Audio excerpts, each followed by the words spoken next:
next speaker on board is the one who has laid foundation of our institute, KCS Educate. I would like to call upon stage our chief mentor and founder of Help Student India, Mr. Avnish Kumar Saxena, to share his views and thoughts about today's occasion and enlighten us with his wisdom and knowledge. Sir, please.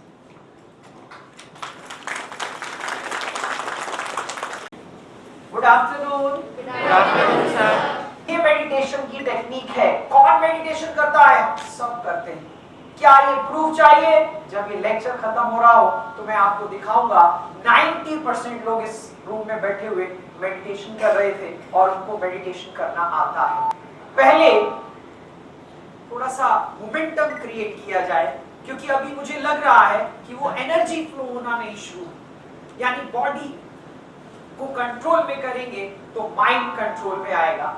तो जरा फिर से एक बार student की आवाज सुनना चाहेंगे। Student क्या बोलेंगे? Yes sir. Are you ready? मैं कुछ बोलूंगा और आप क्या बोलेंगे? Yes sir. 3 बार बोलना है। Are you ready? Yes sir. मैं बोलूंगा यू आर द विनर और आप बोलेंगे यस सर। और जैसा मैंने बताया कि कहीं ना कहीं पूरी बॉडी की एनर्जी को जो हम यूटिलाइज करेंगे तो माइंड काफी फोकस्ड और कॉन्सेंट्रेटेड होगा। और ये जो लेक्चर है इसको हम फेस्टिवल बोलते हैं। हमारे लिए फेस्टिवल है। हम सब लोग नई शर्ट में हैं। I am telling you the truth. और मेरे लेक्चर को लोग एंजॉय इसीलिए करते हैं क्योंकि सत्य बोलता हूँ। एक मेरे केबिन की और खास बात है, कई बच्चे मेरे केबिन में अभी तक एंटर नहीं कर पाए हैं। जब भी मेरे केबिन में कोई घुसता है तो 99% स्टूडेंट बिल्कुल सत्य बोलते हैं। ऑनलाइन हो जाने की वजह से अभी थोड़ी देर पहले 12th के बैच का एक मोटिवेशन लेक्चर लिया था। उसमें से कई बच्चों से जब मैं मिला, मैंने उनसे पूछा कि भाई ऑनलाइन पेपर हुआ था, कुछ चीटिंग की थी?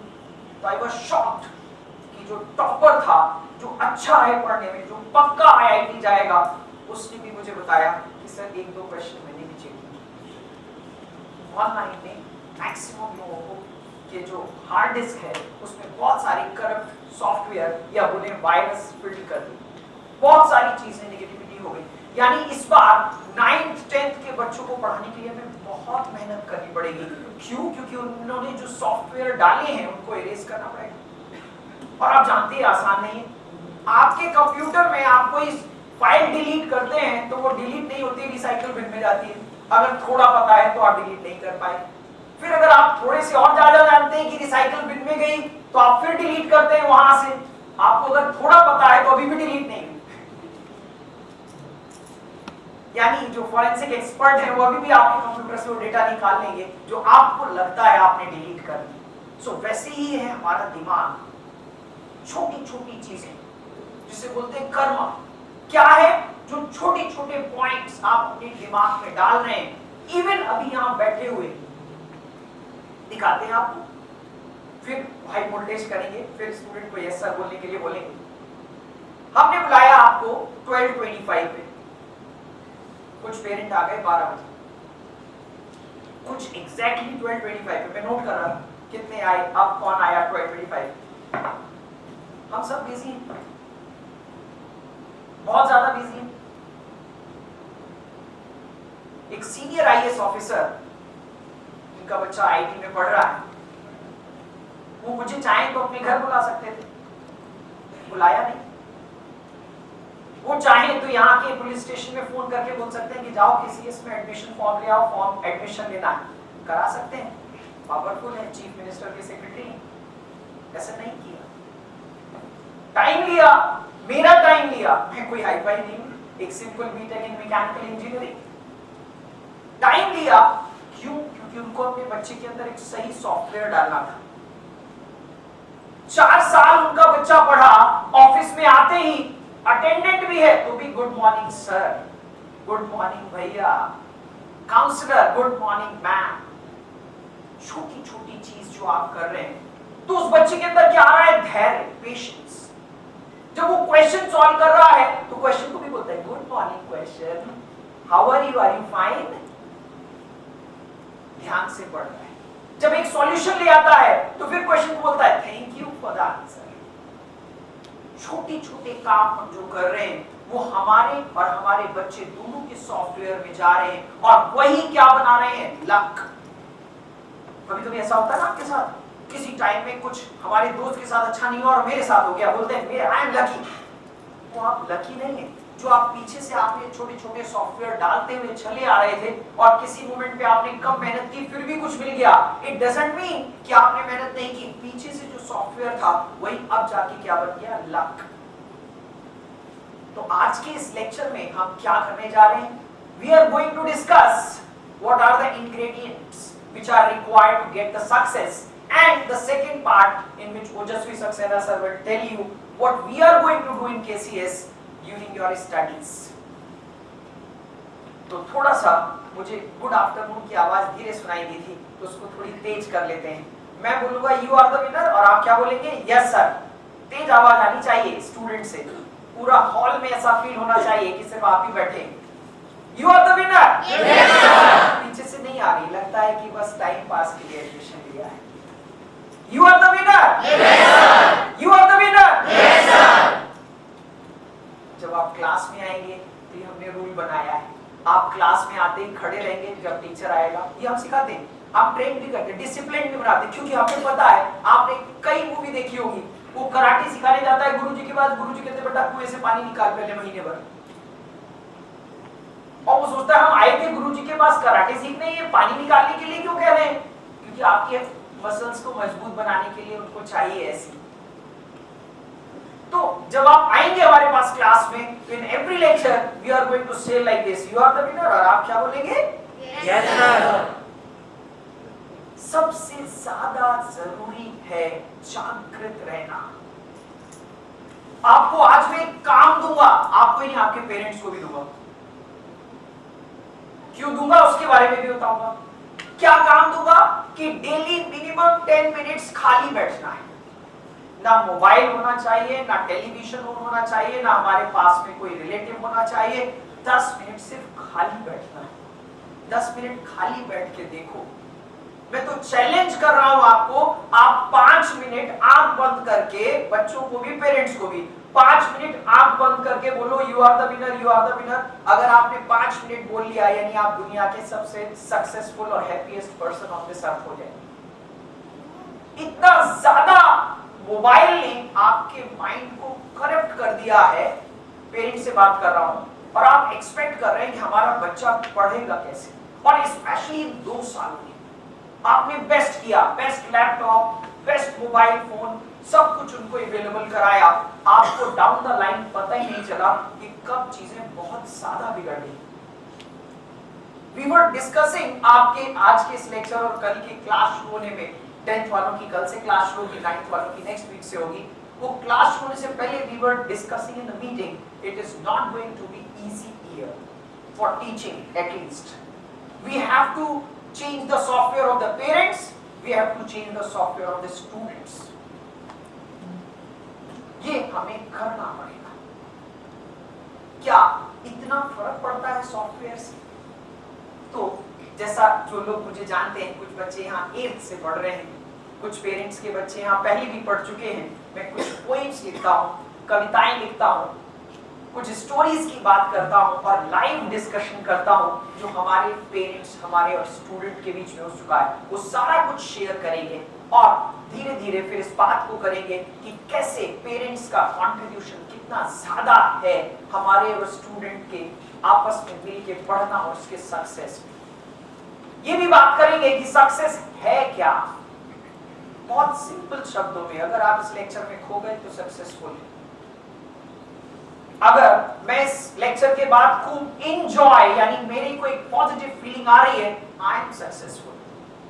आप 9th में या 10th में पढ़ के बढ़िया पढ़ के कुछ कर जाएंगे, वो सक्सेस का किसको लेना देना है? This moment is life. If here at this moment you are able to indulge your whole life, that means you are more concentrated, more focused, and you are the happiest person on this earth. एक कविता से शुरू करता हूँ बात, फिर छोटी छोटी कहानियां, कुछ माइथोलॉजिकल होंगी, कुछ रियल होंगी। जो रियल होंगी या माइथोलॉजिकल होंगी, आजकल तो सबको प्रूफ चाहिए, सो सिंपल जाइए गूगल पे डाल दीजिए, आपको सब चीज का प्रूफ भी मिलेगा। मैं क्लास में भी बोलता हूं कि if I am telling you a solution, if it is not clear, ask again. If I am telling you any theorem, then don't believe me, believe in mathematics, believe in the reasoning, believe in the solution, don't believe me. Class में clear बोलता हूँ, 8th में यहाँ कुछ बच्चे पढ़ रहे हैं, उनका लेक्चर बाई चांस नहीं ले पाया मैं, अरे कोशिश होती है मेरी, कुछ अराइज बैच बनते हैं जहां लोग मैथमेटिक्स में बहुत इंटरेस्टेड है, उनसे मेरी मुलाकात हो पाती है। यानी कितने इंटरेस्टेड है कि वो 4 घंटे सिर्फ मैथ्स को दे सके, यानी डेली का 4 घंटे जिसके पास 4 आवर्स किसके लिए निकल आए साहब? मैथमेटिक्स, और वो भी कौन सी मैथमेटिक्स? मेरे लिए, फॉर मी। वो लोग मैथमेटिक्स ओलंपियाड के लिए आगे बढ़ते हैं। 4 घंटे ज्यादा है, आप 2 घंटे निकाल लो तो भी बहुत होगा। 4 घंटे पहले वाले लोग निकालते थे। पहले वाले कौन लोग? जब मोबाइल नहीं था। पहले वाले कौन लोग? जो टेलीविजन में हमारे जमाने में तो बहुत थोड़ी सी चीज आती थी, आज तो 24 आवर्स आप देख सकते हैं जो चाहिए। टेलीविजन तो चैनल्स तो छोड़िए, नेटफ्लिक्स है और पता नहीं G5 और क्या क्या, वो लोग निकाल पाते थे 4 घंटे। आप 2 घंटे भी मेरे लिए निकाल सकते हैं तो उस अराइज बेस में पढ़ना आपके लिए फायदेमंद होगा। यानी तभी आप मैथमेटिक्स ओलंपियाड की बात कर सकते हैं, जहां इंडिया लगातार पीछे चलता चला जा रहा है, काफी पीछे होते चले जा रहे हैं। क्यों?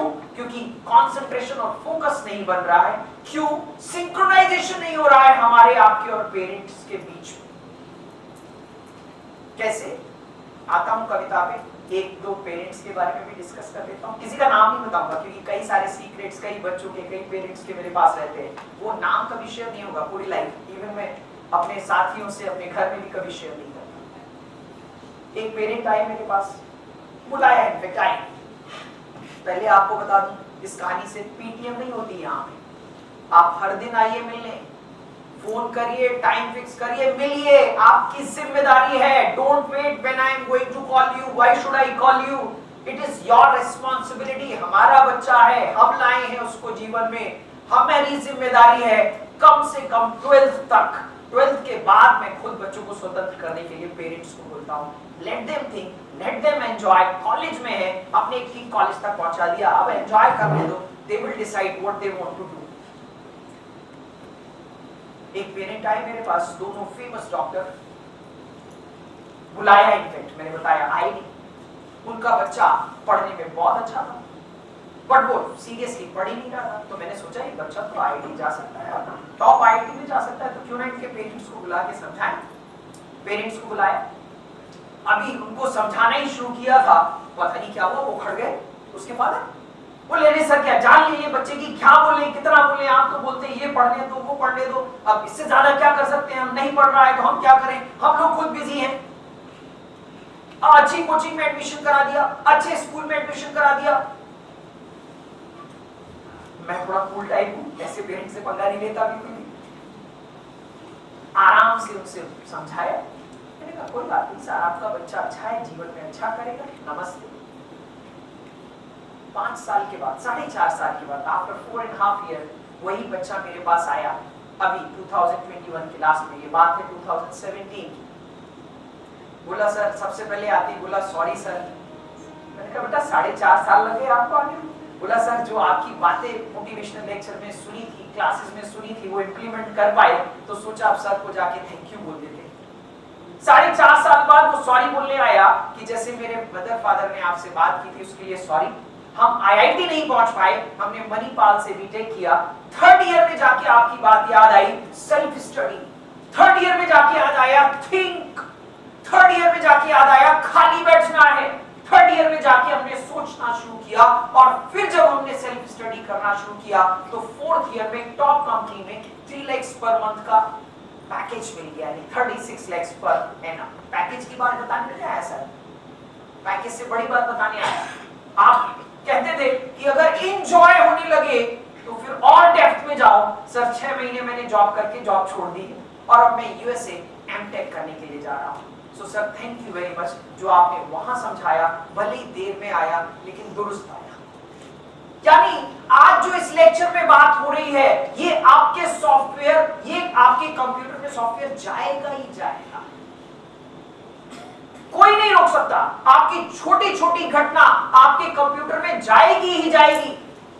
एक सीनियर मैंने बताया वो ऑफिसर मुझे अपने घर बुलाए, वही ऑफिसर जिनकी बात कर रहे थे, वो चाहते तो सीधे एडमिशन करा लेते। अपने घर उन्होंने बुलाया, एडमिशन हो जाने के बाद सर चाय पे आई, तो मैं गया, उन्होंने अपने बच्चे को दिखाया कि टीचर को ट्रीट कैसे करते हैं। जब मैं गाड़ी में अपनी बैठने आया, बाहर तक आए, मुझे गाड़ी में बैठने दिया, फिर नमस्ते किया, वो बच्चा भी जब हमारे पास पढ़ने आया तो मैंने कहा ये है सॉफ्टवेयर जो डाला गया इसके अंदर, और ये सॉफ्टवेयर हमें कहां फायदा पहुंचाता है? क्लास में। क्यों? उस बच्चे के पास धैर्य है, उस बच्चे के पास बिलीव है, वो बच्चा थिंक कर रहा है, ये टीचर है, इसको सुनना है, इस पे 100% बिलीव करना है। जादू टीचर नहीं करता, जादू आप करते हैं। और बड़ा आसान है, it is very easy to help the students who are in 9th and 10th in comparison to 11th and 12th. We say 9th and 10th are the foundation year of life. If here we can do something, then 11th and 12th are easy. 9th and 12th, 10th में आप experiment कर सकते हैं। क्या कर सकते हैं? Maths में मजा आ रहा है तो मैथ्स में डेप्थ में चले जाइए, बायो में मजा आ रहा है तो बायो में डेप्थ में चले जाइए। इफ यू फील कि हमें फिजिक्स में ज्यादा इंटरेस्ट आ रहा है, फिजिक्स में इंटरेस्ट ज्यादा क्रिएट करके, क्योंकि कंटेंट स्कूल पार्ट का कम है, here you can modify the things and you can find out your area of interest, and when you are working in your area of interest, that means you are going to enjoy. तो एक कविता से शुरुआत करता हूं, फिर छोटी छोटी कहानियां आएंगी जिन कहानियों को आप खुद भी चेक कर सकते हैं। कभी अपने गम में मुस्कुरा कर तो देखो, गम समझते साहब, उर्दू शब्द है दुख। कभी अपने गम में मुस्कुरा कर तो देखो, कभी अपनी हार पर खिलखिला कर तो देखो, जिंदगी यूं ही आसान हो जाएगी। कभी किसी की जीत का जश्न मनाकर देखो, जिंदगी यूं ही आसान हो जाएगी। और अब है इस कविता की सबसे महत्वपूर्ण लाइन, जहां हो, जैसे हो, जो कर रहे हो, उसमें डूब कर तो देखो, जिंदगी यूं ही आसान हो जाएगी। अरे थोड़ा मुस्कुरा कर तो देखो, जिंदगी यूं ही आसान हो जाएगी। लगता है कविता में आदत नहीं आया।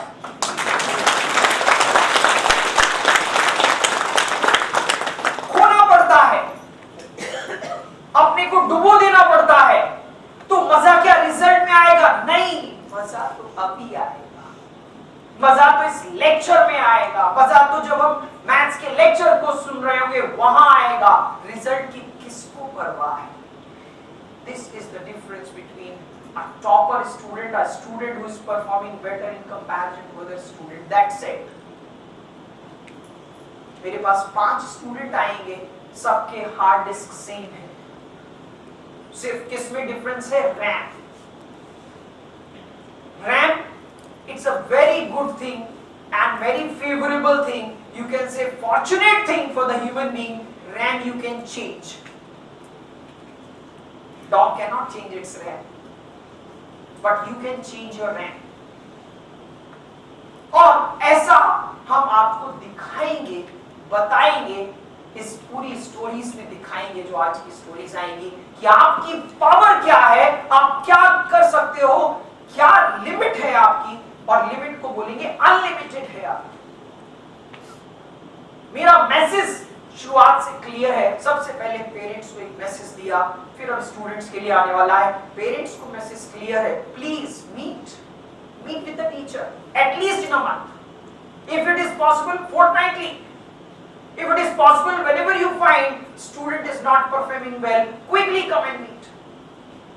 कोई टाइम नहीं, आप just you call, you give a call and fix appointment. If you say today I cannot meet, okay, they'll give you tomorrow, not tomorrow, day after tomorrow, they'll fix it. But it is your responsibility. You cannot leave it like this. Second message आ रहा है student के लिए, जो मैंने बोला rank. आपने कभी सोचा नहीं, इसको आप बहुत बहुत जैसा चाहो वैसे अपने माइंड को यूज कर सकते हो। अभी तो इतना मुश्किल है, इतना खराब रैंक कर लिया, इतना क्वालिटी गिरा ली है आपने कि जैसे ही मेरा ये मोटिवेशनल लेक्चर डाला जाता है YouTube पे, बड़ा आसानी से डिसलाइक आना शुरू हो जाते हैं। ठीक है, कोई प्रॉब्लम नहीं, मैं चेक नहीं करता। जो शुरुआत थी तो जब आप शुरुआत में आते हैं मैदान में तो आप थोड़ा, अभी तो कुछ फर्क नहीं पड़ता, आई डोंट चेक। डिसलाइक आ जाते हैं, अभी डिसलाइक तक तो ठीक था, कमेंट आ जाते हैं, कमेंट तक भी ठीक था, आजकल तो गालियां भी आ जाती हैं। तो कभी कभी मैं सोचता हूँ ये छोटे छोटे बच्चे सीखते कहाँ से? तो समझ में आता है कि इनकी जो हार्ड डिस्क है उसमें जो सॉफ्टवेयर डाला जा रहा है वो सोसाइटी है, वो आसपास का लोग हैं, फैमिली है, वो सब चीजें। और जब वो हमारे क्लास के अंदर आते हैं तो उनको हम वो समझा ही नहीं पाते। एक स्टूडेंट आता है, साहब 10th में हमारे कितना परसेंट है? सर 97%। Very good. मेरी क्लास में नहीं समझ पाता। तो मुझे भाई दो में से एक की बात लगेगी, या तो मैं पढ़ाना सीख रहा हूं, अब दूसरी क्यों बोलूं? Why should I talk negative about anybody? 97% you are getting, but you are not able to understand क्यों? तो एक छोटा सा सिलेबस था जिसको आपने खूब लर्न किया, गए एग्जाम में वॉमिट कर दिया सारा का सारा, और वो एज इट इज छपा हुआ मिल गया। ऊपर से थैंक्स टू सीबीएसई एक तो क्या करते हैं, कुछ नॉर्मलाइजेशन एक प्रोसेस का नाम रखा हुआ है। मार्क्स में लोगों के मार्क्स का मारे तो जोड़ दो 20%, और पहुंच गए सब चीज। हमारे पास पता चला जब 11th में आप आए 10th पास करने के बाद, तो out of 150 students 140 students having minimum 140 student having 90 plus marks, 90% plus. पता चला 30% मुझे समझते ही। सी जो 9th 10th में आप करेंगे ये बड़ा सही जगह है अपने को चेक करने की कि हमें एंजॉय कहां आ रहा है। सही जगह है इस बात को डिसाइड करने की कि हमें इंजीनियरिंग में जाना है, मेडिकल में जाना है, दोनों में नहीं जाना है, लॉ करना है, सीए करना है, कुछ भी करना है। 9th 10th are the foundation year most important year of your life. I am telling this to the students as well as parents. लेकिन इसके लिए क्या चाहिए? इसके लिए चाहिए थिंक और बिलीव। थिंक के लिए मैंने बताया पेरेंट्स को भी और बच्चों को भी डेली पेरेंट्स की जिम्मेदारी है कि कम से कम हमारे बच्चे के पास 10 मिनट्स ऐसे हो दिन भर में कि ना तो उसके हाथ में मोबाइल हो, ना ही उसके पास टेलीविजन हो, ना आप खुद भी बैठे। ऐसा क्यों कह रहा हूं मैं आपको बताता हूं। हम लोगों के टाइम में बड़ा फालतू थे हम लोग, सीरियसली आपकी तरह इतने स्मार्ट और इंटेलिजेंट नहीं थे। नहीं, इंटेलिजेंस गलत शब्द यूज कर लिया। इंटेलिजेंट तब भी लोग होते थे, आज भी होते हैं, स्मार्ट ज्यादा होते हैं। इंटेलिजेंट बोल दिया तो सबको आईआईटी जाना चाहिए। आपकी जानकारी के लिए बता दूं, जो 10th में बच्चे बैठे हैं, सरेआम बेइज्जती कर रहा हूं इनकी। 9th में अभी इनका टेस्ट लिया, आउट ऑफ ऑल स्टूडेंट जब भी रिजल्ट आया तो उसमें से 3-4 को छोड़ दें तो पता चला 240 में से सबके मार्क्स 140 से ऊपर थे। और अगर ऐसा है तो इसका मतलब जितने भी बच्चे 140 से ऊपर अभी 9th में हमारे आखिरी टेस्ट में मार्क्स लाए थे, सब आईआईटी जा रहे हैं। बाप रे बाप, सब आईआईटी जा रहे हैं। तो या तो ये बच्चे इंटेलिजेंट है या ये ऑनलाइन एग्जाम का चमत्कार है। ऑनलाइन एग्जाम का चमत्कार है। हमें तो पता है, हमें तो पूरी तरह पता है, क्योंकि उससे जस्ट पहले एक ऑफलाइन टेस्ट कराया था, उसमें आपकी पोल पहले ही खोल दी थी हमने। अच्छा, फिर आप कहेंगे कि सर आपने हम लोगों को परेशान क्यों नहीं किया, हमें फोन करके बताते। Everybody was in stress. आप कहेंगे आपने अन्याय किया, यस मैं एक्सेप्ट कर रहा हूं। हम बहुत सावधानी से चल रहे थे। अभी 9th या 10th के बच्चे को मैं बुलाता हूं, अभी उसको समझाना ही शुरू करता हूं कि रोना शुरू कर देता है। मेरे केबिन में बैठे ही था, मैं अभी बेटा बेटा करके समझाता हूं, बेटा ऐसे नहीं करना था, वो रोना शुरू कर देता। इतना ज्यादा मोबाइल ने उसके दिमाग को खराब कर दिया। और पहले 2009 में जब मैं दिल्ली से यहाँ आता था, करीब 11 साल में every week I am travelling to Bhilai from Delhi, तब मैं आता था तो आपको जान के आश्चर्य होता होगा कि 2009 से पहले जब मैं पढ़ाता था 2003-05 के आसपास, 2000 से 2005, तो बच्चों ने मेरा नाम टेररिस्ट रखा हुआ, उड़ा देता। नहीं पढ़ना, गेट आउट। भिलाई आया पढ़ाने 2009 से 13 तक, नॉट 17, 13 तक नहीं पढ़ना है बेटा, मम्मी पापा बोले क्या, मम्मी पापा डरते डरते आते थे, चाहे वो कुछ भी हो, बिल्कुल नहीं डरता। डर इसी में चर्चा करने वाला हूं, अगला मेरा आर्टिकल है डर। बिल्कुल नहीं डरता। देखिए साहब इसको ले जाइए और बोलता था सौरभ जी इधर आइए, चेक बुक लाइए, इनका चेक बनाओ, पूरा फीस वापस करो, नहीं चाहिए इनको, गेट आउट। 2013 तक ऐसे पढ़ा था। अभी तो डर लगने लगा है। क्यों? एक पेरेंट आए मेरे पास, वो एकदम उखड़ गए, सर हम जॉब कर रहे हैं, हम क्या ध्यान दें इसके ऊपर? मदर भी, हम भी जॉब में, हम क्या ध्यान दें इसके ऊपर? बेस्ट कोचिंग दे दी, बेस्ट स्कूल दे दी, अब भी नहीं पढ़ रहा है तो हम क्या कर सकते हैं? Please try to understand. बात करनी पड़ेगी बच्चे से, क्या प्रॉब्लम है, कितना समझ रहे हो, क्या क्लियर नहीं हो रहा है।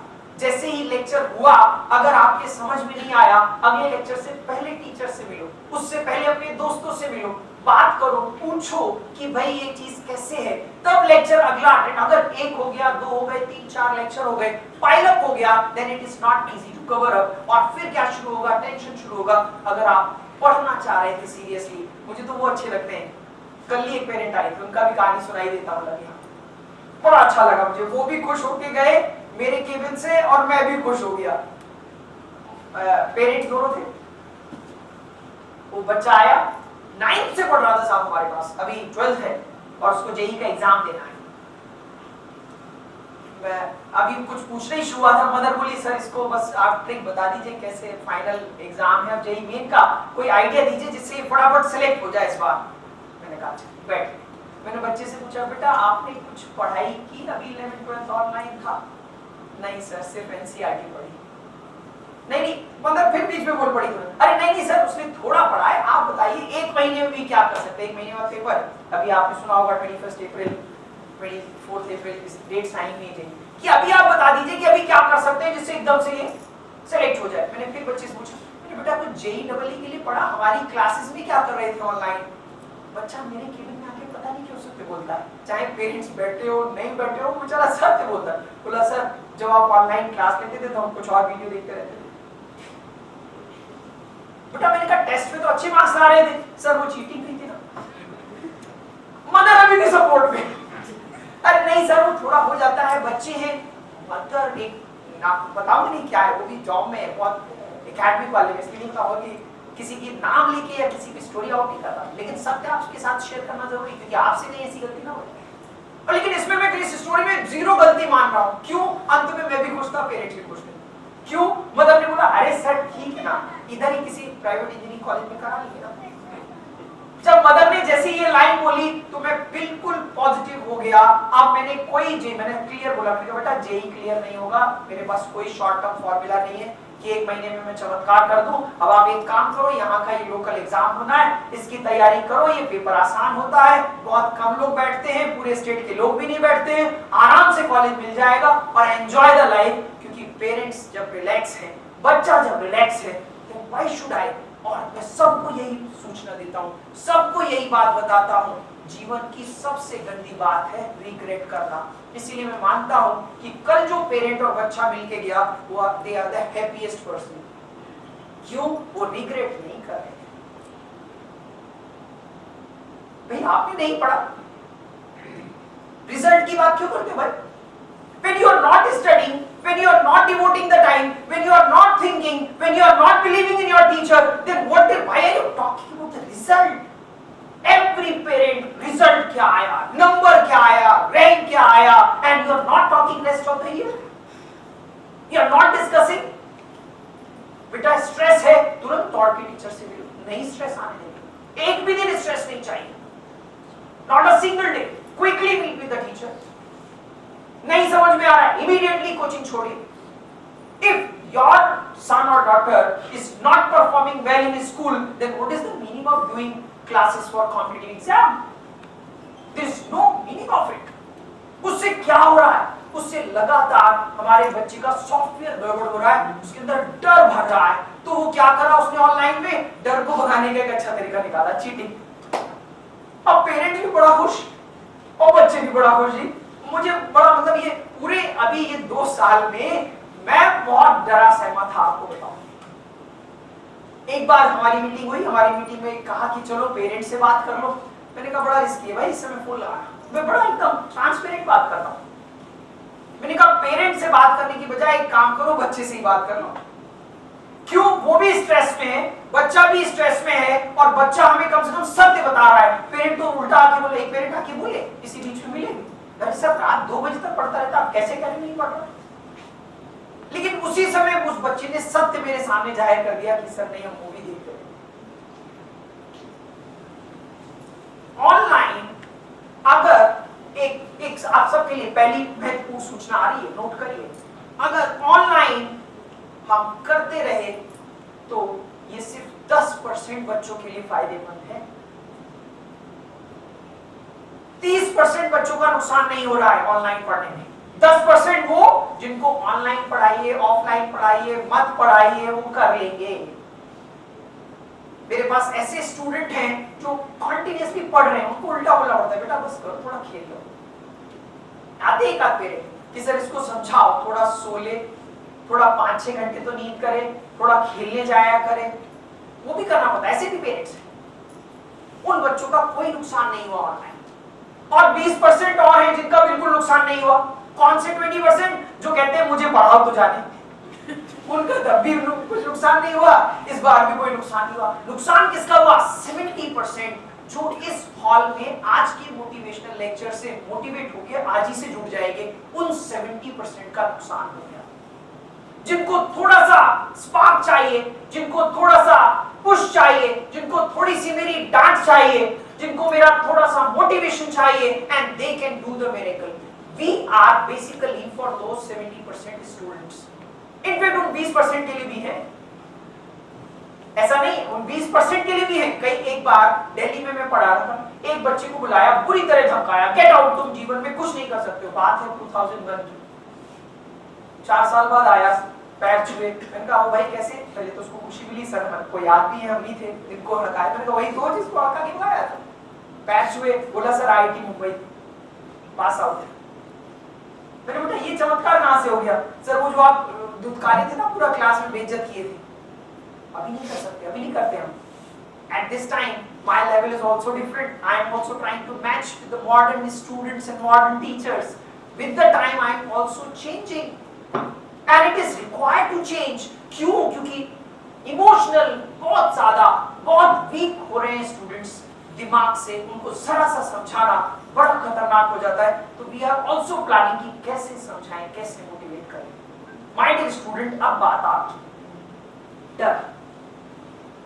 हमने भरा आपके अंदर, इसमें आई एम सॉरी से मतलब जो भी आपके बड़े हैं उन्होंने भरा आपके अंदर डर, और वो डर बढ़ते बढ़ते इस कदर हो गया कि थोड़ी देर मेरा समझाना आपको इमोशनली ब्रेक कर दे रहा है। जरा देखो, डर के आगे जीत है, ऐसा कहते हैं ना भाई। तो मैं सबसे पूछता हूँ, डरी क्यों है भैया? जब उसके आगे जीते तो पहले डर क्यों है? डरने की जरूरत क्या है? तो 3 स्टोरी आपको सुनाते हैं, और एक एक करके इनको जोड़ेंगे तो सक्सेस का फॉर्मूला भी बनेगा।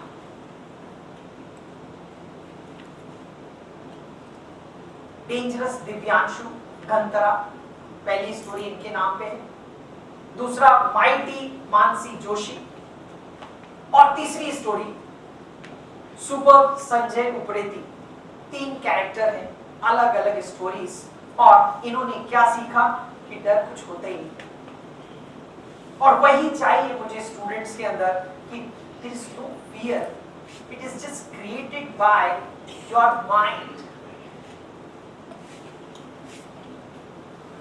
दिव्यांशु एक अभी तो बहुत बड़े इंसान हैं, इनके बचपन की बात कर रहा हूं। अभी मिस्टर दिव्यांशु हैं, फेमस दिव्यांशु हैं। बचपन में इनका नाम था डेंजरस दिव्यांशु। क्या करते थे साहब बचपन में? कई बच्चे हाईली एनर्जेटिक होते हैं। साइकिल उठाई, सबसे तेज चलानी है। साइकिल उठाई, सीढ़ियों के ऊपर से चढ़ानी है, उतारनी है। इतने खतरनाक टाइप थे साहब। माउंटेन के आसपास रहते थे, माउंटेन पे चढ़ानी है, उतारनी तो बहुत, फिर भी कमाल की बात नहीं। तो दिव्यांशु जी इतने खतरनाक टाइप थे, कुछ भी डेंजरस काम उनसे करवा लो। 19 इयर्स की एज पे उनको ग्लूकोमा हुआ और उनकी आईसाइट चली गई। अब दिव्यांशु जी घर पे बैठे हैं, 19 इयर्स। पीपल आर सजेस्टिंग कि कुछ छोटा मोटा काम सीख लो, कुछ मिट्टी के दिए बनाना, कुछ कुछ ऐसी चीजें सीख लो। बट डेंजरस दिव्यांशु कहाँ रुकने वाला था। थोड़े ही टाइम में उसने अपने पेरेंट्स को बोला कि भाई मुझे साइकिल चलाना दोबारा से सीखना है। अब आंख नहीं है उसके पास, साइकिल चलाना सीख लिया। साइकिल माउंटेन्स पे चलाना सीख लिया और चलाते चलाते 500 प्लस किलोमीटर का रिकॉर्ड बना दिया एक बार। दिव्यांशु गंदा, दिव्यांशु डेंजरस था, यही थोड़ी रुकना था। पैराग्लाइडिंग सीखना है, हवा में उड़ना है, वहां आंखों की क्या जरूरत है। दिव्यांशु ने पैराग्लाइडिंग के लिए कोच को सिलेक्ट किया। बिलीव, थिंक, बिलीव, भरोसा किया, उस कोच को 100% दे दिया, जो आप बताएंगे वो करना है। पैराग्लाइडिंग सीखा और पता चला ब्लाइंड पर्सन पैराग्लाइडिंग करने वाला पहला इंसान बन गया इंडिया का। दिव्यांशु गंतरा साहब यहां तक भी नहीं रुके, बोले अब साइकिलिंग हो गई, पैराग्लाइडिंग हो गई, अब स्कूबा डाइविंग सीखी। दिव्यांशु साहब यही नहीं रुके, उन्होंने 2 कंपनी बना ली, एक ऑर्गेनाइजेशन बनाई ABBF, adventures beyond barrier foundation. और दिव्यांशु साहब ने क्या किया, उस कंपनी में हैंडीकैप लोगों के साथ साथ जो एबल पर्सन है उनको भी डेंजरस एडवेंचरस स्पोर्ट्स सिखाना शुरू करवा दिया। और दिव्यांशु साहब का एक स्टूडेंट लिखता है, अशोक नाम उसका, किसान का बेटा, उसका एक्सीडेंट होके एक पैर चला गया और बोला दिव्यांशु साहब से कि मुझे माउंट एवरेस्ट चढ़ना है। वो ब्लाइंड पर्सन ने मोटिवेट किया और वो अशोक माउंट एवरेस्ट फतेह कर लिया। आज दिव्यांशु जी को यूएसए की कई कंपनीज में ऐसे और इंस्टीट्यूट्स में एज ए गेस्ट लेक्चरर बुलाया जाता है। कई बड़े बड़े अवार्ड उन्होंने जीत रखे हैं, कई ऐसे काम किए हैं जो हम सब जिनके पास 2 आंखें हैं, 2 हाथ हैं, 2 पैर हैं, कंप्लीट है, वो नहीं कर पाते। क्यों? क्योंकि दिव्यांशु जी ने डर को निकाल फेंका। सबसे पहली चीज आप सोच के देखिए, एक ब्लाइंड पर्सन साइकिल को चला रहा है और हम अपने बच्चे को जब सिखाते हैं पहले ही वो डरता है, गिरे तो क्या होगा। मेरे पास बांधी थी, बोली हम गिरेंगे तो क्या करेंगे, चोट लगेगी, उसमें पट्टी कर देंगे, उसमें कुछ लगा देंगे और क्या होगा। जब सीखो, गिरो, 2-4 बार गिरना जरूरी है। उन्होंने क्या सीखा, डर खत्म करना। बहुत ज्यादा मैं सारे पेरेंट्स को और बच्चों को ये कह रहा हूं, कहीं ना कहीं डाउन द लाइन पिछले 2 साल में हमने अपने अंदर डर को और ज्यादा फिल कर लिया। इसीलिए जब आप हमारी क्लासेस में बैठेंगे, आपका सॉफ्टवेयर करप्ट है, हमें पढ़ाने में और मुश्किल होगी। आपका सिटिंग टाइम भी घट चुका है, आपका सॉल्यूशन एक बार में नहीं आया। गूगल भैया जिंदाबाद। पहले स्टूडेंट आता था हमारे पास, उसको चैलेंज करते थे इसका सॉल्यूशन लेके आओ, कहता था यस सर लेके आएंगे, अगले दिन आता था सॉल्यूशन। आज 10 लेके आते हैं, पहले 1 लाता था, पता लगा 50 के बैच में 1 सॉल्यूशन बना के लाता था। चैलेंज जब करते थे, इसका सेकंड मेथड जो मुझे नहीं आता किताब में निकाल लेके आओ, आज 10 से ज्यादा लाते हैं। हो सकता है थोड़े दिनों में 50 लाने लगेंगे। क्यों? गूगल भाई साहब जिंदाबाद। ऐसे नहीं होता। हमने डाउट सेशन बनाए हैं, उन डाउट सेशन में आप मिलिए, बैठिए, बात करिए, सॉल्यूशन डिस्कस करिए। हम बताएंगे कि आप ऐसे गलत जा रहे थे, आप ऐसे ठीक, अगर ऐसे ठीक जा रहे थे, आंसर नहीं आया तो आप खुश होंगे, at least okay I was on the right way.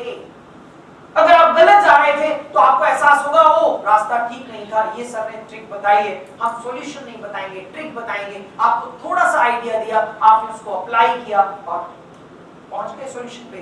तब आपको ज्यादा खुशी मिलेगी, तब आपके अंदर का वो डर खत्म होगा। लेकिन the moment you see the solution directly, वो डर खत्म नहीं होता। जैसे ही कोई नया क्वेश्चन आपके सामने आता है, आप उसको सॉल्व नहीं कर पाते। माइटी मानसी को भी देखते हैं, इन्होंने क्या डर में काम किया। Engineering student mighty Mansi Joshi, इन्होंने इंजीनियरिंग पास की और मुंबई में एक सॉफ्टवेयर इंजीनियर की तरह जॉब कर लिया। 2010 में इन्होंने ज्वाइन किया और 11th शुरू होते होते ये अपनी स्कूटी से जा रही थी, रास्ते में एक लॉरी रिवर साइड से आ रही थी, टक्कर मारी और इनका एक लेग क्रश कर दिया। माइटी मानसी, इनका नाम माइटी क्यों है ये आगे पता चल जाएगा, नाम उनका मानसी जोशी है, लेकिन माइटी मानसी क्यों है? 45 दिन हॉस्पिटल में रहने के बाद सोचा क्या करना है, डॉक्टर ने बोला जी ये पैर कटेगा, इसमें कुछ नहीं है, नहीं तो और मुश्किल हो जाएगी, पैर काट दिया और प्रोस्थेटिक लेग लगा दिया।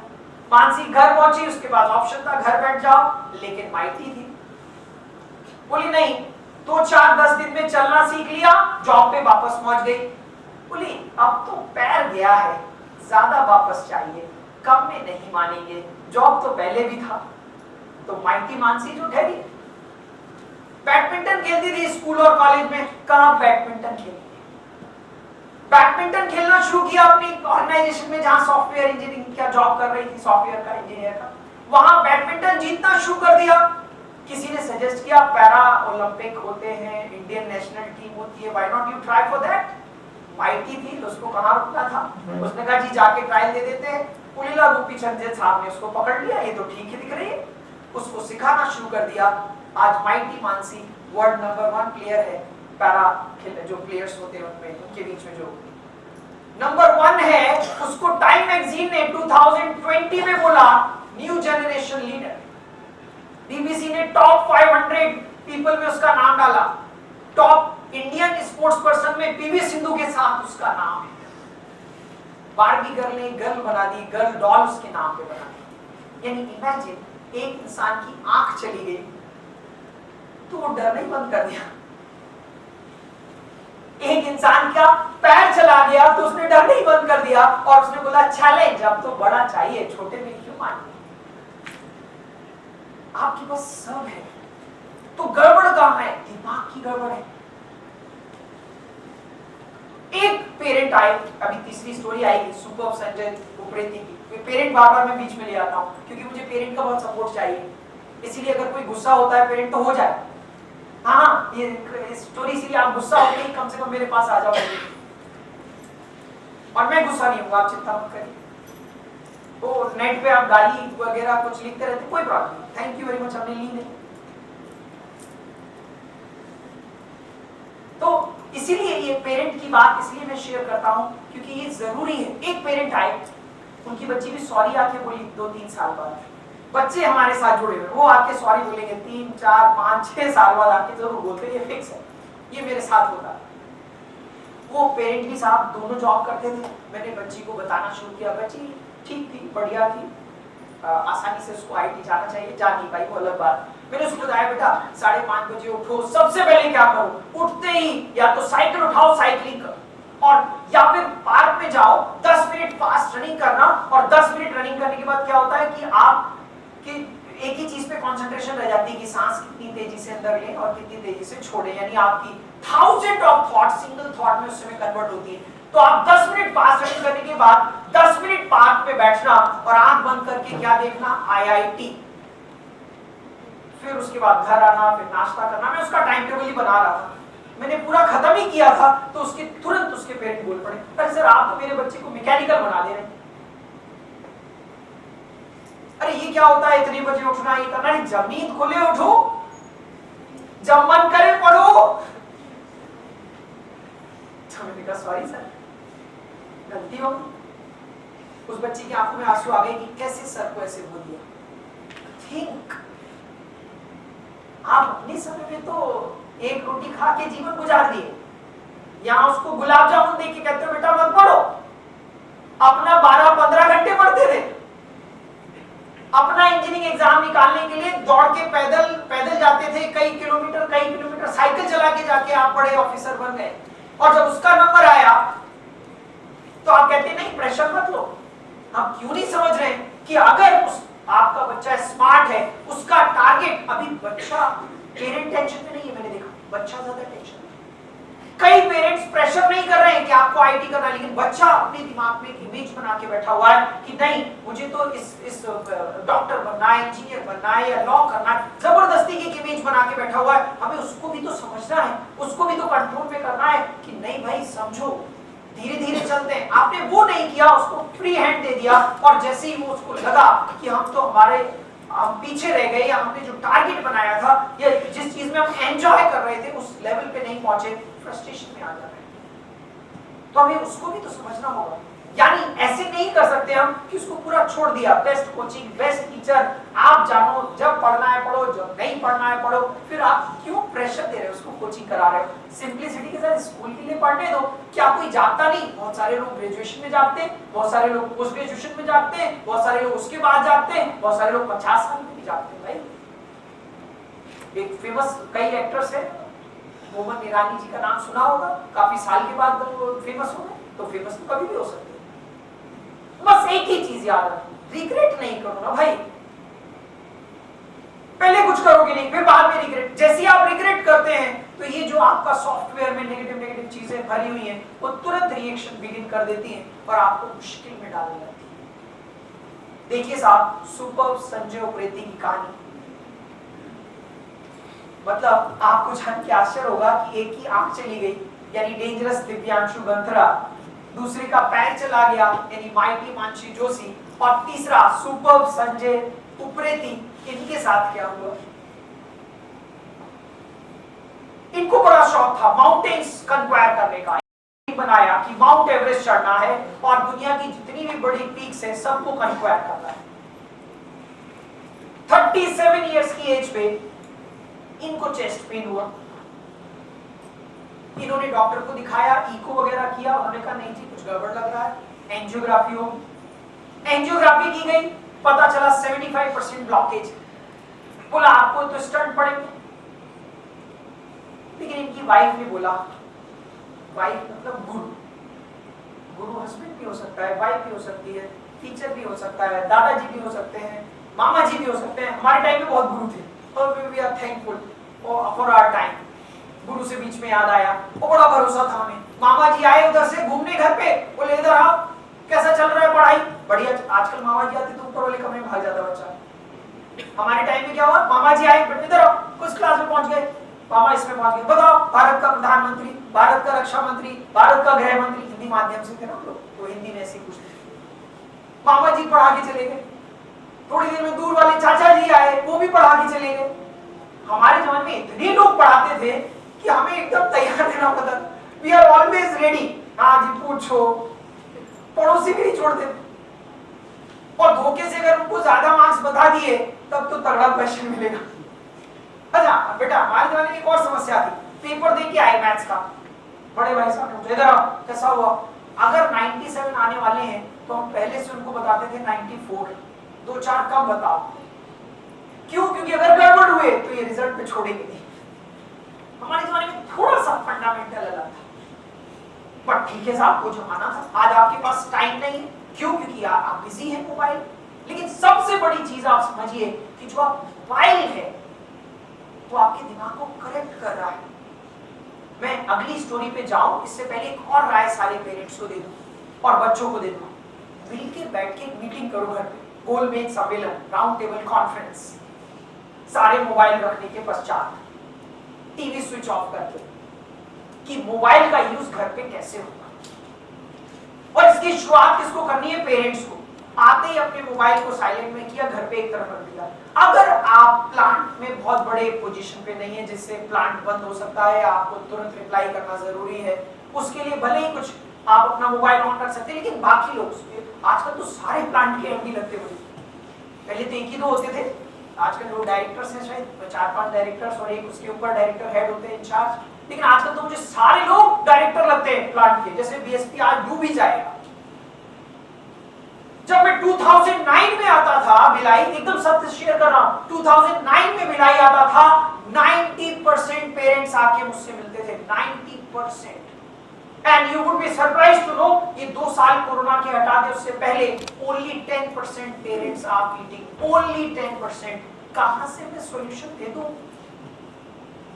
हम लोग तीनों मिलके बैठ ही नहीं रहे, ये डिस्कशन ही नहीं कर रहे कि कितना बच्चा समझ पा रहा है, कितने उसके दिमाग में जा रहा है, कितना प्रेशर में है, माइंडेड। कई बार हम आप दोनों को ही नहीं पता, वो बहुत ज्यादा स्ट्रेस में है।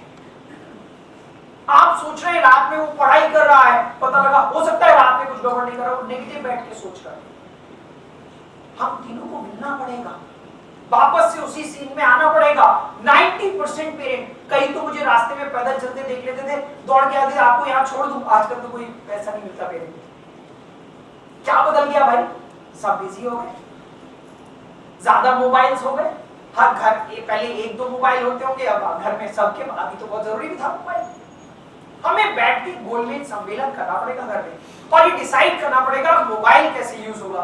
अच्छा, जो बोल रहा है उसने गोलमेज सम्मेलन घर में कर लिया, यानी अर्थात मैं अपनी बात बताऊं, हम लोगों ने गोलमेज सम्मेलन किया, हम दो लोग हैं, हम और वाइफ, साथ में भांजी रहती है, वो भी पढ़ रही है, वो भी अभी 10th में है, अब 11th में आ जाएगी, हम 9th से हमारे पास है। हम लोगों ने गोलमेज सम्मेलन किया कि कोई भी खाना खाते समय टीवी नहीं देखेगा। हम तीनों लोग खाना खा रहे हैं, और रूल क्या बनाया कि अगर मैंने टीवी ऑन की तो बाकी दो को पनिशमेंट मिलेगा।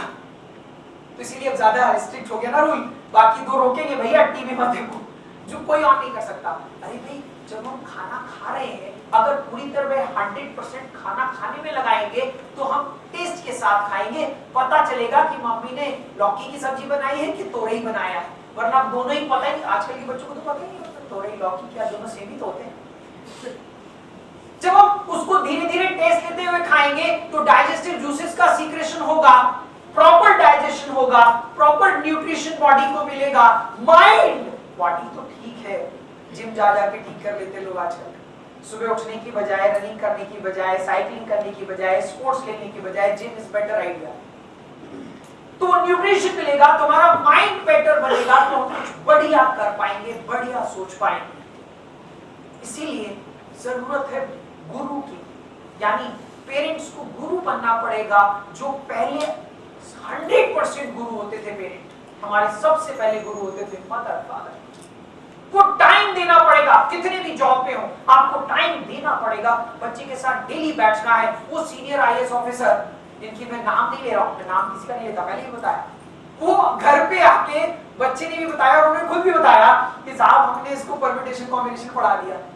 अब उन्होंने क्यों पढ़ा दिया? क्योंकि वो मैथमेटिक्स पढ़े हुए थे, तो पीएमसी पढ़ा दिया। अरे भाई, आप मैथमेटिक्स नहीं पढ़े, लेकिन उसके साथ बैठ के बात तो कर सकते हैं, एक कहानी तो सुना सकते हैं, एक मोटिवेशनल टॉक तो कर सकते हैं। मेरे पास और भी आइडिया है, आप उसको पढ़ा भी सकते हैं बिना मैथ्स पढ़े, वो भी दूंगा। लेकिन बहुत जरूरी है जीवन में हमारे चारों तरफ ऐसे लोग हों जो पॉजिटिव बात कर रहे हैं और हमारे सॉफ्टवेयर में पॉजिटिव चीजों को डालते चले जा रहे हैं। तो सुबह संजय उपेंद्र के साथ क्या हुआ, जब उनको पता लगा ब्लॉकेज है, तो उनको लगा दुनिया खत्म हो गई मेरी, क्योंकि हमें तो माउंटेन्स पे चढ़ना था, इस हालत में तो चढ़ना असंभव। लेकिन उनकी वाइफ ने गुरु का काम किया, बोली आपको माउंटेन पे चढ़ना है, चिंता मत करो। अच्छी बात थी कि उनकी वाइफ आयुर्वेदिक डॉक्टर थी। बोला 2 स्टंट पड़ेंगे, उनकी वाइफ ने बोला नहीं डलवाएंगे, चलो घर चलते हैं। घर ले आई, उन्होंने खाने का ट्रीटमेंट किया, कुछ आयुर्वेदिक मेडिसिन का ट्रीटमेंट किया और स्लो रनिंग शुरू करा दी। फिर स्लो रनिंग करते करते जब उनका स्टैमिना बढ़ गया तो पीछे बोझ यानी वेट रख के रनिंग शुरू करा दी। धीरे धीरे जब उन्होंने शुरू करा दी, इसी टाइम में क्या हुआ कि एक ऑफिशियल नोटिस आ गया, उत्तरांचल पुलिस में वो सब इंस्पेक्टर थे उस समय, आज इंस्पेक्टर है। एक नोटिस आ गया कि जो भी लोग माउंट एवरेस्ट वाले उसमें शामिल होना चाह रहे हैं वो रिक्वेस्ट भेजें। खुश भी हुए, थोड़े दुखी भी हुए कि पता नहीं मेडिकल होगा, डिस्क्वालीफाई हो जाएंगे। उन्होंने अप्लाई किया और जब मेडिकल देने गए तो वहां तो ईसीजी, एंजियोग्राफी छोड़ के ईसीजी, ट्रेडमिल टेस्ट और इको भी होता है, सब किया, सब क्लियर हो गया। और शिवाजी माउंट एवरेस्ट चढ़ के वापस आ गए। इस कहानी में एक और बहुत ही इंटरेस्टिंग फीचर था कि उनके बॉस यानी आईपीएस ऑफिसर भी माउंट एवरेस्ट चढ़ने गए थे। उनकी पत्नी ने क्या बोला जानते हैं? देखो जी, कसम लेके जाइए यहाँ से कि आप बेस कैंप से ऊपर नहीं चढ़ेंगे, क्योंकि शायद आपको अंदाजा होगा कि माउंट एवरेस्ट पे चढ़ने में कई लोग वापस नहीं आ पाते, बहुत सारे लोग बीच में डेड बॉडीज मिलते हैं, वो भी वापस नहीं आती। तो उनके गुरु ने क्या बोला? बेस कैंप से ऊपर नहीं जाएंगे। और इनकी वाइफ यानी इनके गुरु ने क्या बोला? जब इन्होंने पूछा कि वो हमारे बॉस की वाइफ ने तो ये बोला है, आप क्या कहोगे? तो इनकी वाइफ ने बोला जी चिंता मत करो, माउंट एवरेस्ट चढ़ो, ये 2 बच्चे हम देख लेंगे, वापस आओ ना आओ इसका डर हटाओ पहले। यानी उनकी वाइफ ने क्या हटाया? डर। And when you put aside that part, then you are the super person of this. इतना ज्यादा आपके माइंड में पावर है कि इन तीनों स्टोरीज में देखिए, एक हैंडीकैप हो जाते हैं 2 लोग, एक के पास ब्लॉकेज हो जाता है, वो अपने सिर्फ माइंड को यूज करके, अपने माइंड की क्षमता, एबिलिटी को पहचान के, दे are able to do the miracles. ऊंची उड़ान भर सकते हो तुम, एक कविता बीच में आती रही। ऊंची उड़ान भर सकते हो तुम जो गिरने का डर ना हो। ऊंची उड़ान भर सकते हो तुम जो गिरने का डर ना हो। सागर की गहराइयों से मोती ला सकते हो तुम जो डूबने का डर ना हो। हर समय डराते लोग। बड़ा अच्छा लगता है वो कोच जब स्विमिंग सीखने जाते हैं, वो जब डर लगता है तो पता क्या करता है, ऐसे पकड़ता है सर, ऐसे डाल देता है पानी में और थोड़ी देर रखता है नीचे पानी के अंदर। अच्छा लग रहा है, अब निकालता है, कैसा लगा, ठीक लग रहा है, डर लगा क्या, हाँ लगा, फिर डाल देता है, फिर निकालता है, डर लगा क्या, नहीं लगा, नहीं अब नहीं लगा, अब ठीक। मैंने देखा छोटे बच्चे को स्विमिंग कैसे सिखाते, एक साल से कम या 1 साल का बच्चा, उसको डाल दिया पानी, वो हाथ पैर मारने लगता है, जल्दी सीखता है। छोटा बच्चा जल्दी स्विमिंग सीखता है, बड़ा इंसान मुश्किल से सीखता है। कोच भी परेशान हो जाता है, क्यों, क्योंकि वो अपना दिमाग लगा रहा है। छोटा बच्चा दिमाग लगा, कोच जिंदाबाद। गुरुजी ने बोल दिया है यही जीवन है, यही सत्य है और यही है सब कुछ। अब दुनिया में कुछ है ही नहीं। ऐसी है गुरु और शिष्य की relationship. We have to believe, think, believe, enjoy। जब आप पूरा भरोसा करेंगे तब जाके enjoy आएगा, तब जाके वो डर खत्म होगा। ऊंची उड़ान भर सकते हो तुम जो गिरने का डर ना हो। सागर की गहराइयों से मोती ला सकते हो तुम जो डूबने का डर ना हो। बहुत डराया है इस डर ने, बहुत डराया है इस डर ने, अब डर के डरने की बारी है। कर लो दृढ़ संकल्प, अब तो मंजिल पाने की बारी।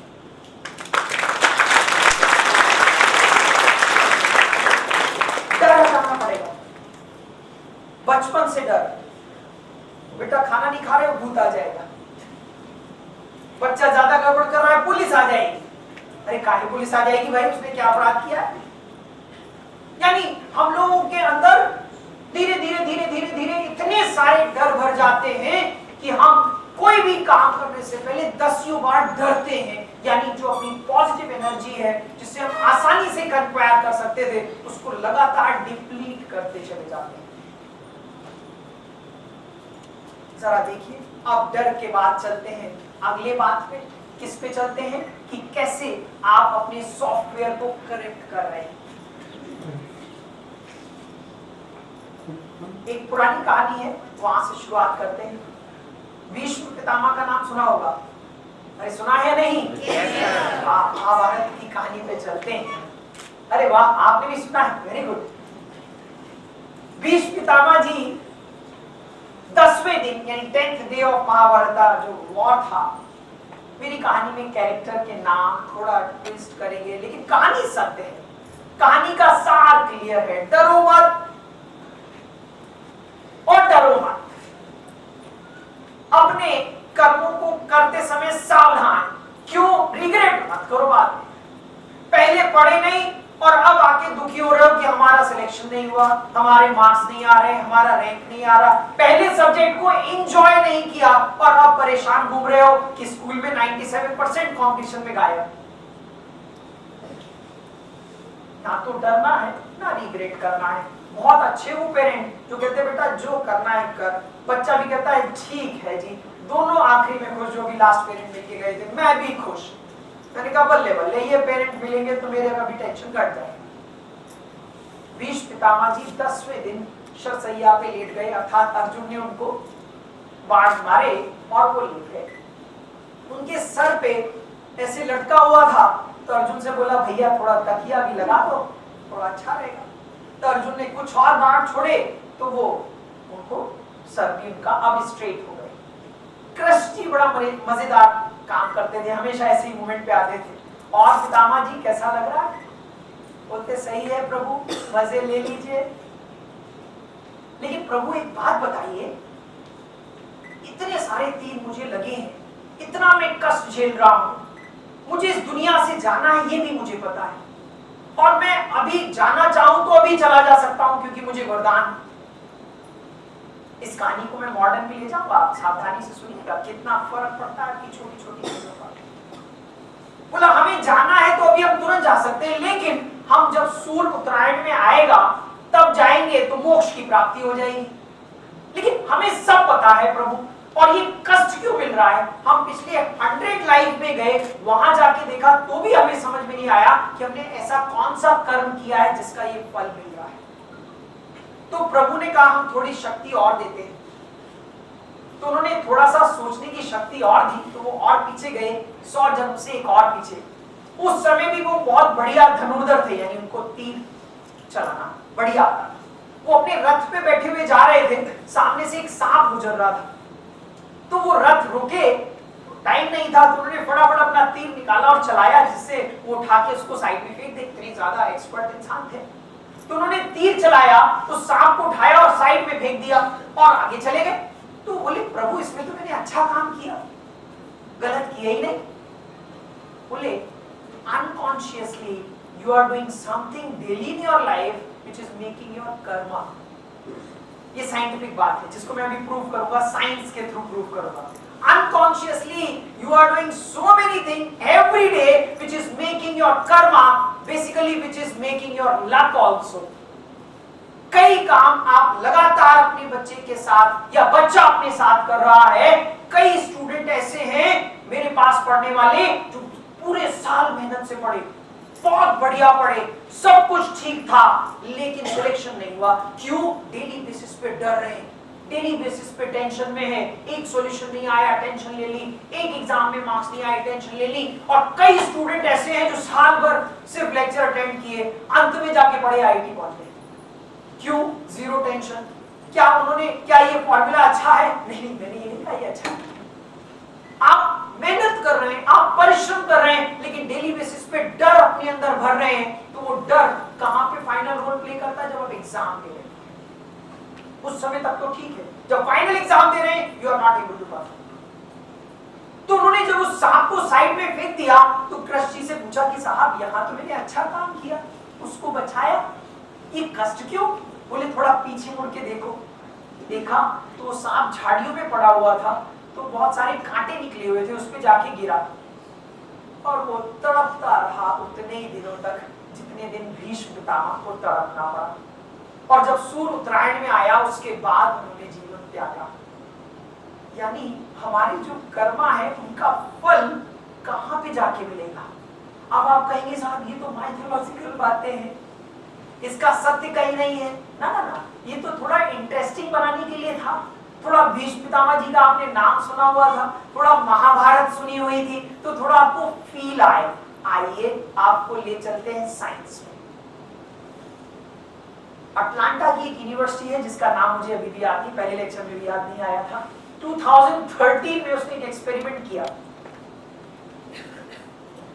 और आप घबराइएगा नहीं, माइथोलॉजिकल में मैं 100 जन पीछे ले गया था, यहाँ 3 जन पीछे ले जाऊंगा, और अभी अगली स्टोरी में करंट में ले आऊंगा। कितना इफेक्ट पड़ता है छोटी छोटी हरकत का। आज आप कैसे बैठे हैं, कैसे मुझे सुन रहे हैं, कितना फोकस्ड हैं, कितना कॉन्सेंट्रेटेड है, कितना मजा आया, कितना नेगेटिव सोचा इस लेक्चर में बैठ के, सबका असर आपके ऊपर पड़ता है, ये दिखा रहा हूं। इसीलिए प्लीज इसको बहुत केयरफुली यूज करो। यही आपके लक को बना रहा है, यही आपके हर चीज को डिसाइड कर रहा है। अटलांटा की एक यूनिवर्सिटी में एक एक्सपेरिमेंट किया गया 2013 में, आप ऑनलाइन चेक कर सकते हैं। एक माइस को केज में रखा गया, एक तरफ से चेरी ब्लॉसम का स्मेल दिया और करंट भी दिया, दो चीज की एक साथ। तो वो माइस क्या था, तुरंत भागा दूसरी तरफ। काफी बार ऐसा किया, स्मेल स्मेल करंट, वो भागा दूसरी तरफ। थोड़ी देर बाद क्या किया, करंट देना बंद कर दिया, सिर्फ स्मेल। जैसी स्मेल दे वो दूसरी तरफ भाग जाए, जैसी स्मेल दे वो दूसरी तरफ भाग जाए। यानी क्या मतलब, करंट से उसको डर लगना बंद हो गया। मतलब नहीं, करंट से ही डर लग रहा था, लेकिन उसके माइंड की मैपिंग क्या कर दी कि खुशबू आए तो भाग जाओ। उस एक्सपेरिमेंट को आगे बढ़ाया, कुछ और साल चलाया, जब नेक्स्ट जनरेशन वाला उसी का माइस आया, अब की बार उसको करंट नहीं दिया, खुशबू दी, भाग गया, खुशबू दी, भाग गया। अगले जनरेशन वाले पे चेक किया, फिर उसको स्मेल दी, भाग गया। यानी उन्होंने देखा कितना फर्क पड़ रहा है।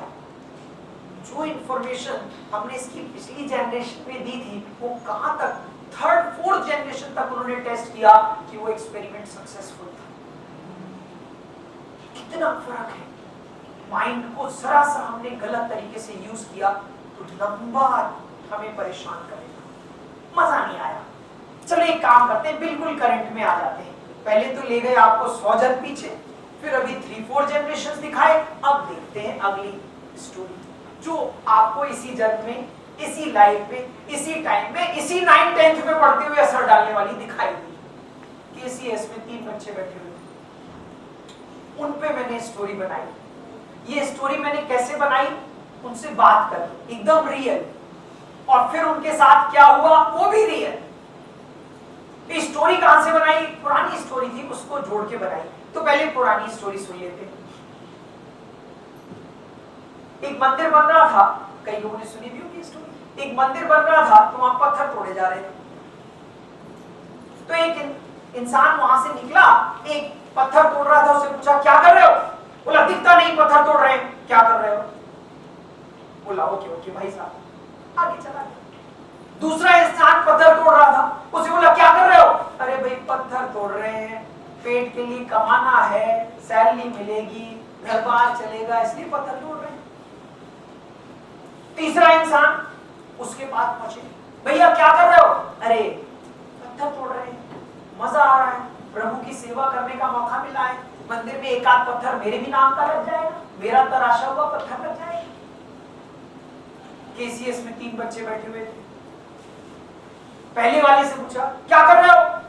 अरे मम्मी पापा ने जबरदस्ती एडमिशन करा दिया, वो पड़ोसी वहां पढ़ने जा रहा था, सुना है केसीएस का नाम है, हम भी चले गए। दूसरे बच्चे से पूछा बेटा क्या कर रहे हो? अरे सर बढ़िया पढ़ना है, आईआईटी जाना है, बड़ी सी सॉफ्टवेयर कंपनी में जॉब लेना है, बड़ा सा पैकेज होगा, लाइफ एंजॉय करना है।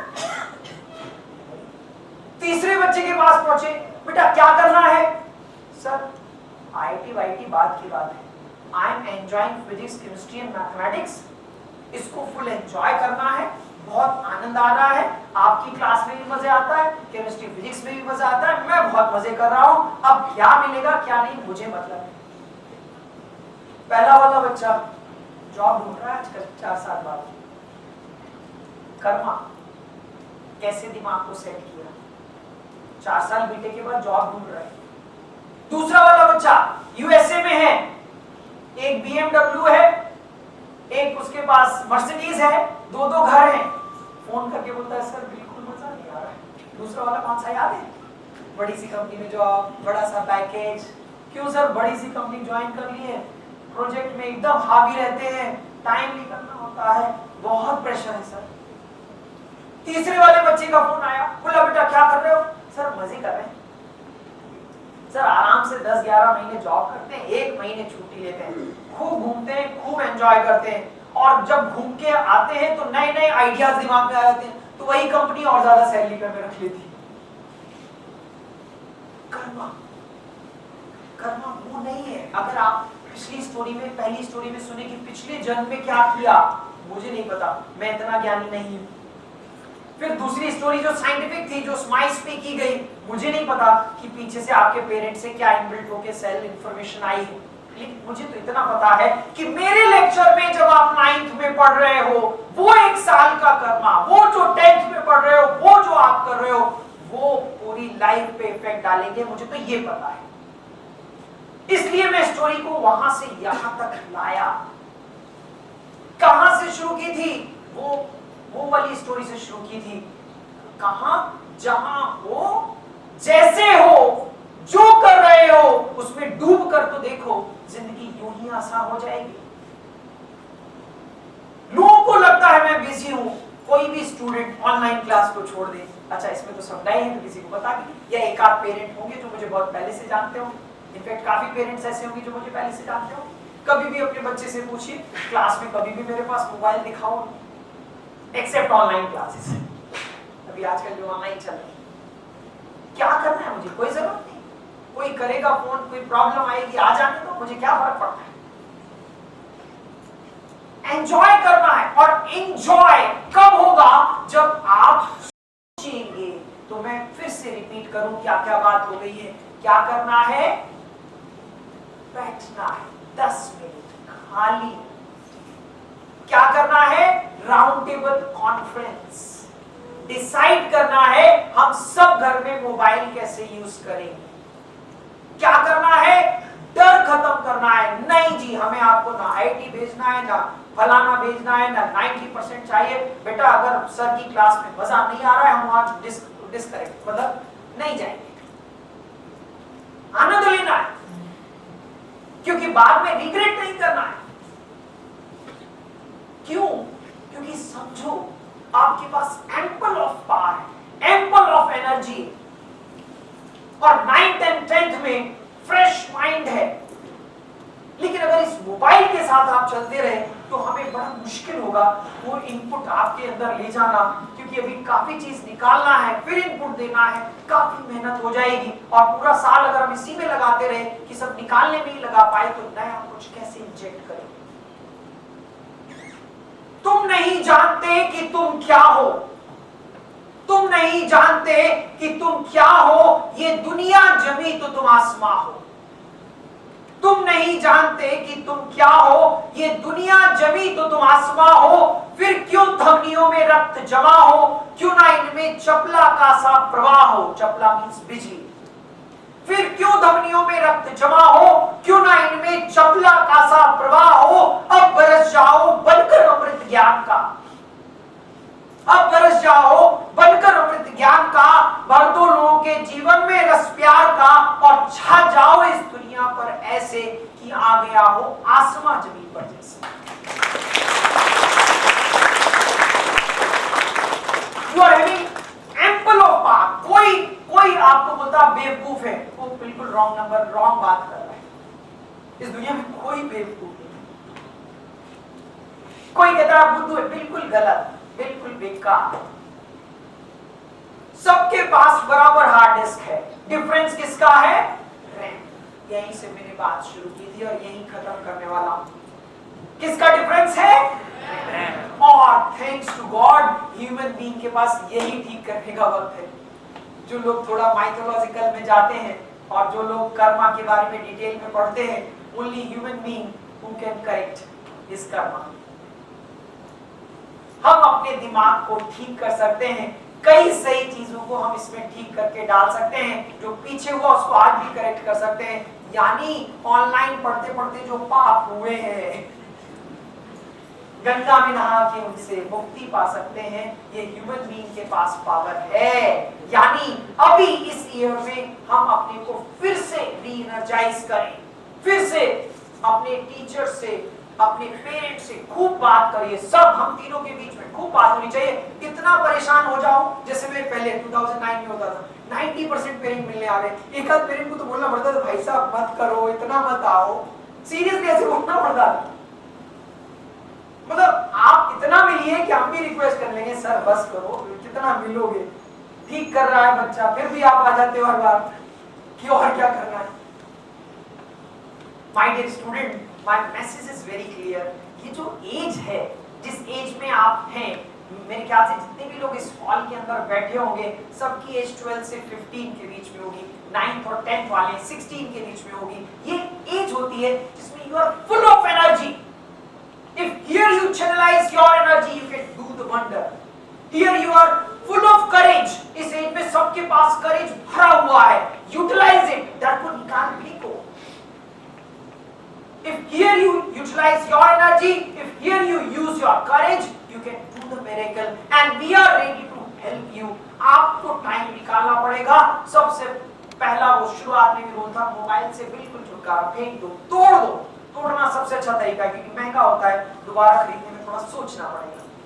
तोड़ दो। आपके पेरेंट्स बहुत अमीर हैं तो 2 बार तोड़ दो, और अमीर है तोड़ते रहो। ये आपको खा जाएगा, ये आपको चलाएगा, ना कि आप इसको चलाएंगे। सो माय डियर स्टूडेंट, 9, 10, 11, 12 ये 4 साल सिर्फ मैं हर बच्चे के लिए अपने घर में भी सिर्फ इन 4 साल में अपने बच्चे से बात ज्यादा करता हूँ। 4 साल के बाद कहता हूँ आपको करना है तो करो। 12 के बाद सच में मैं अपने बच्चे भी, एक भतीजी भी 12 से पढ़ के गई है, अब स्कूल में बेटा जब आपको सजेशन चाहिए मांगो। अब आप 18 से ऊपर हो गए, सारी जानकारी गूगल आपको दे देता है, आप अपने को इंटेलिजेंट समझते हैं, तो मैं जबरदस्ती क्यों अपना इंटेलिजेंस या उसमें लगाऊं। सो ये जो 4 साल है इसको मैं बहुत सावधानी से यूज करना है। जो 9th में उनके लिए 4 इयर्स, जो 10th में उनके लिए 3 इयर्स। क्यों? इस समय आपके पास बहुत एनर्जी है और बहुत करेज है। चलते चलते 2 लाइन की कविता जो आपको हर जगह केसीएस में मिलेगी, लेकिन जब मैं खुद सुनाऊंगा यानी मेरी बनाई कविता तो शायद उसका ज्यादा इफेक्ट आपके ऊपर पड़ेगा।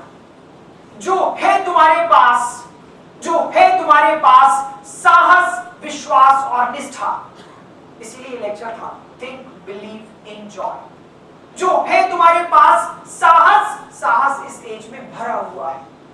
अगर ये फर्स्ट फ्लोर से कूदेगा तो कहेगा हम भी कूद के दिखा सकते हैं, ऐसी क्या बात है। जो है तुम्हारे पास साहस, विश्वास और निष्ठा, तो जीत तुम्हारी होगी, वरना हार तो कब की तुम्हारे साथ है। हारने के लिए कुछ नहीं करना पड़ता है, करेज, फेथ, डेडिकेशन, इन तीनों की जरूरत नहीं है। और जीतने के लिए क्या चाहिए? करेज, जो इस उम्र में आपके पास है, फेथ अपने आप में, अपने टीचर्स में, डेडिकेशन यानी एंजॉय, नॉट एंजॉय। जो है तुम्हारे पास साहस, विश्वास और निष्ठा, तो जीत तुम्हारी होगी, वरना हार तो कब की तुम्हारे साथ है। Thank you very much.